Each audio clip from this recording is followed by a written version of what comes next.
Hey Hey, Ryan, Ryan. it's Danielle Lerner. I hope you've been doing well. I guess can you just take us through, what it was like for you to have the season end the way it did, and then what you've been up to these last few weeks? Yeah, I mean, obviously, how the season ended was just, for lack of a better phrase, a shock. I would have never expected our season. You're listening to Kentuckiana's ESPN 680, WHBE Newburgh and 105.7 WHBE. I felt like we had a run in us. I mean, I'm sure every team in March felt like that, but I know we had a special team. I've been on 5 teams here at Louisville, and I know this one was very special. But what I've been doing since then is just kind of trying to stay isolated and away from the public and stay healthy, stay safe. I'm going to be going down to Florida here within the next 10 days, just to spend a little bit more time with my family and, kind of go from there. Ryan, Russ Brown. What are your plans as far as your career? I think you graduated, obviously. What are you going to do toward that next? So I'm still taking online classes right now, taking care of business there, and I'm working on hiring an agent here soon. Everything's kind of in limbo and a little bit delayed just because of the pandemic that's going on. So I don't know what the summer is going to look like in terms of teams looking for players, but at one point I'm going to hire an agent. Whoever I end up going with will try to get me the best offers or opportunities, whether it's overseas, G League, if that's a possibility. We'll see. And then if I feel like that those opportunities outweigh starting my career in something else, then I'll keep playing basketball. If not, then I'll have to hang up the shoes and start tearing up men's leagues.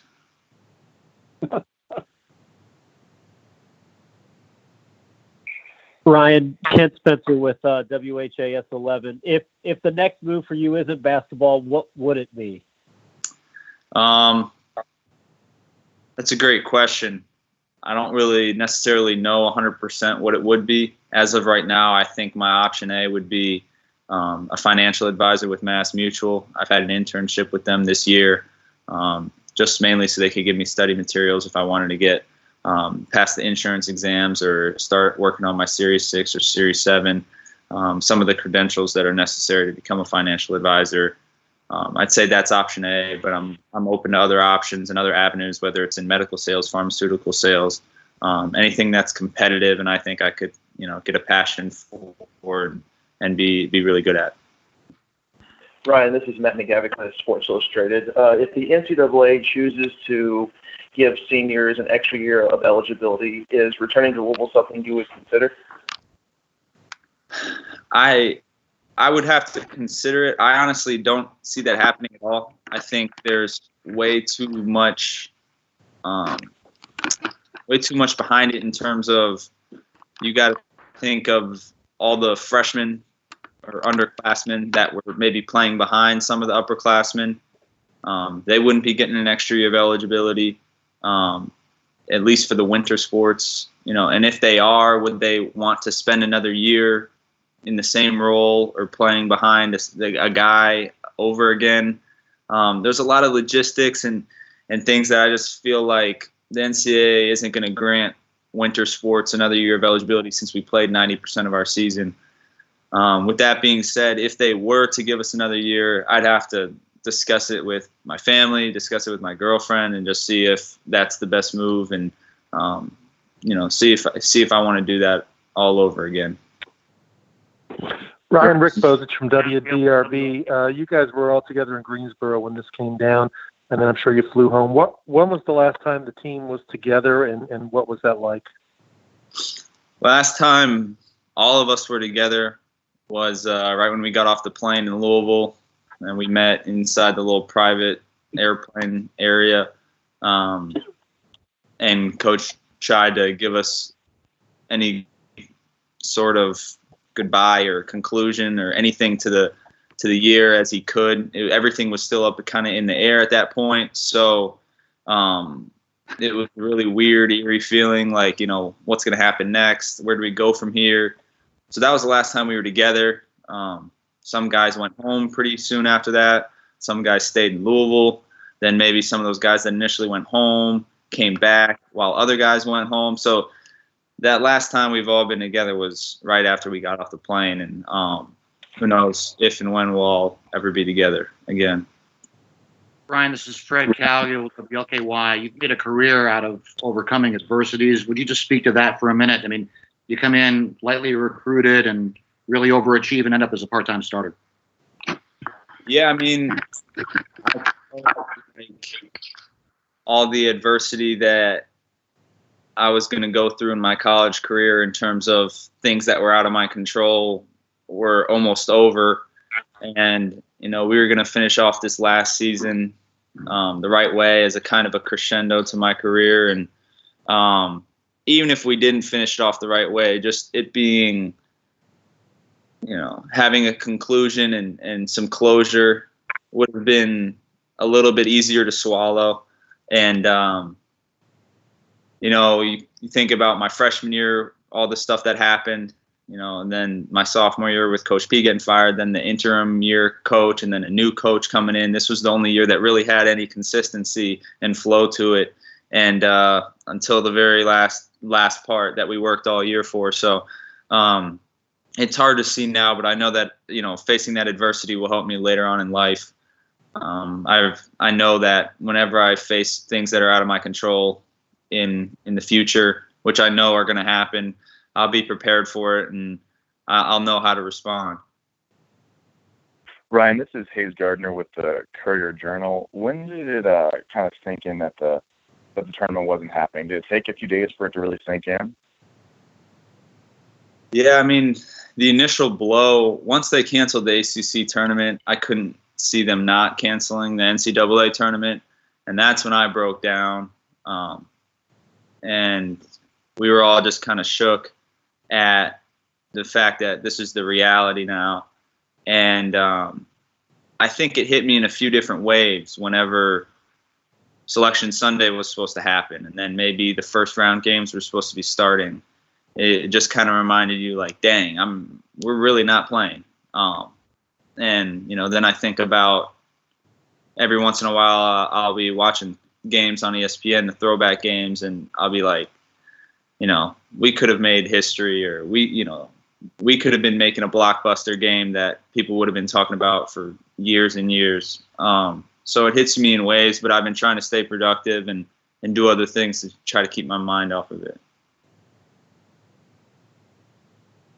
What kind of other, Russ Brown again, what kind of other things? Excuse me? What kind of other things? What kind of other things for what?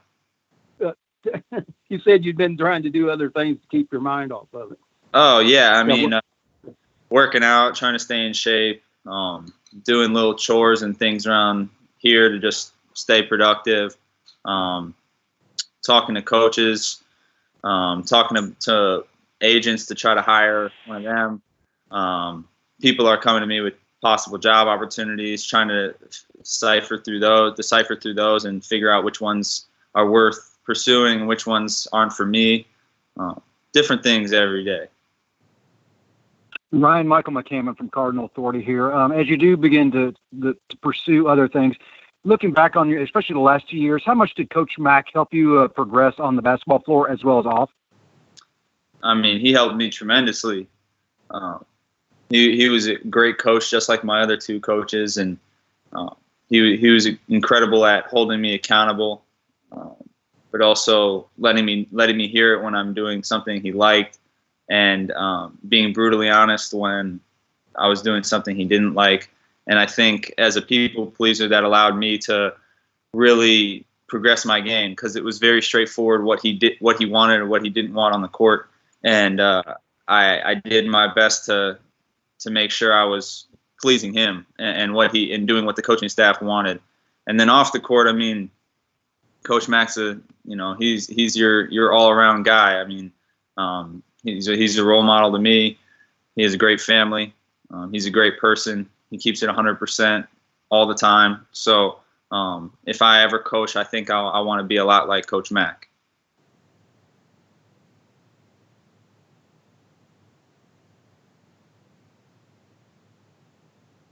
Ryan, Ken again with WHAS 11. Is it a little unsettling feeling knowing, because you kind of mentioned, hey, it's time to go get an agent, maybe pursue some opportunities in basketball, but this is a different time for everybody right now. It's not your typical spring going into summer kind of looking for those opportunities.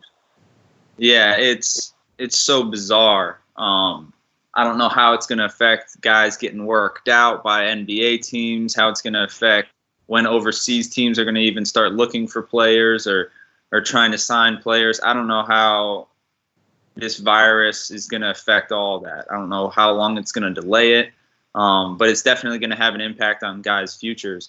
And who knows, maybe that's a sign that if things don't work out this summer that I should just stop playing ball. So I don't know. We'll see what the future has to hold. Brian, it's Fred Calgill, WLKY again. If you have a legacy for this program and for Planet Red, what would you say that legacy is in terms of how the fans remember you?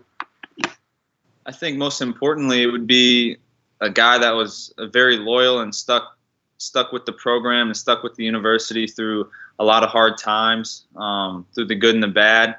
And more specifically, I felt like I was one of the better shooters in Louisville history. And I tried to give my all every second out there on the court to help us get as many W's as possible. Not worried about my own stats or my own personal accolades or anything like that. But overall, I feel like the adversity that I went through at Louisville will kind of be my legacy. Ryan, this is Aaron Matus from WDRB. You mentioned if you got into coaching, how much have you considered that as part of your future? And have you given any thought as to what level you see yourself doing that at? Yeah, everybody, even our coaching staff, all thinks I'm going to be a coach one day. And I know I'm going to coach at some level, some point in my life. I don't know what level that'll be at. I know I'd love to coach my kids. I'd also like to coach middle and high school kids. I don't know if I would want to coach at the college level. It really would depend on if an opportunity comes in front of me and if I think that's the best option for me and my future. I'd have to pray about it and think about it a lot and just see where that goes. But at the same time, I know I'd love doing something like that. So I'd like to pursue other options and other avenues first to see if I can build a passion or a love for something else before I do something like coaching.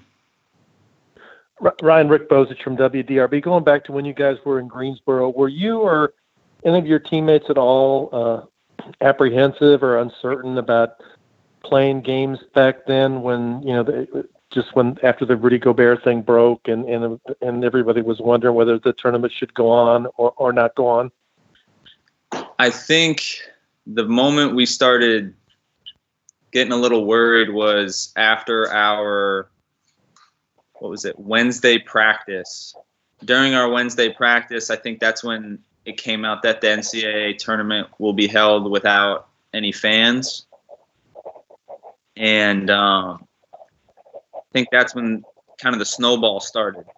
That's when things started canceling or getting postponed or getting changed in terms of how many people can be there.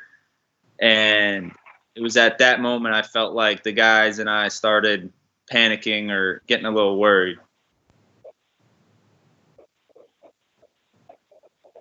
Ryan, Michael McCammon again here. U of L basketball is running a Twitter poll on the top 16 plays of the season.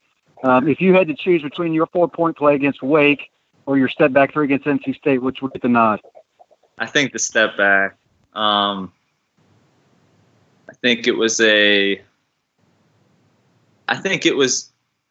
perfect cherry on top of that overall game for me. And we were on a run at the time too, and that was a big shot. I know the Wake Forest game, that shot, we were also on a big run, and that 4-point play really kind of closed that gap and set the tone for the rest of the game. But I don't know, that double step back was probably my favorite shot of my season by far.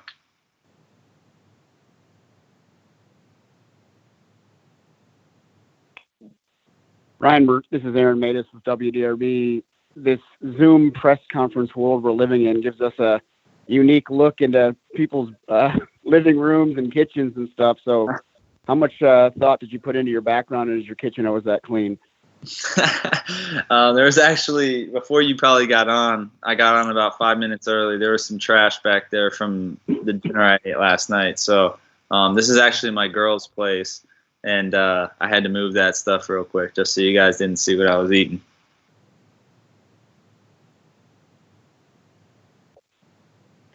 Any other questions for Ryan? Ryan, Danielle Lerner here again. So I guess what have you been trying to do to stay in shape since, access to gyms and courts around here is limited right now? Yeah, I've been doing at-home workouts as well as I can. I've been going on runs. The weather's been beautiful the last week or so. So I've been going on runs where I get to go at my own pace, which is nice again, without Coach Kettler yelling at me to go faster or me having to hit a time or else I got to do it over again. So that's fun. Just trying to stay in shape. I think exercise and staying in shape will always be an important part of my life. So I get too antsy when I'm just sitting around doing nothing. And so I've been, a lot of body weight stuff, push-ups, squats and stuff like that. And then borrow some dumbbells from friends that we have around the apartment complex. Ryan, Fred Calgill again at WLKY. This may sound like a silly question, but humor me. How much fun was it being a Cardinal? And did it live up to your expectations? Yeah, it was fun. It blew past my expectations.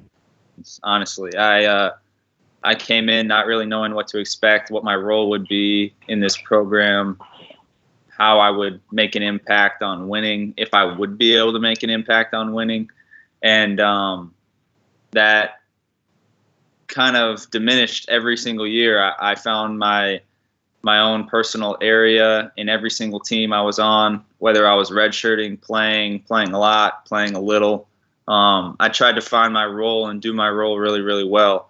And, man, to play for this city in one of the best, if not the best arenas in the country, night in and night out, it was a dream come true. It was everything and more I wanted out of my college experience. And I think people can look at all the adversity I faced throughout my career, but I hope that doesn't overshadow all the other good things that I got to experience in college, because it really was a dream come true.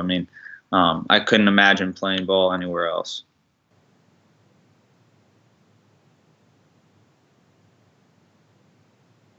Anything further for Ryan?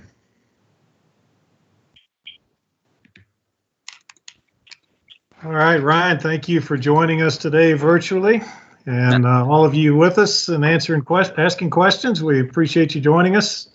Those on the call, we will have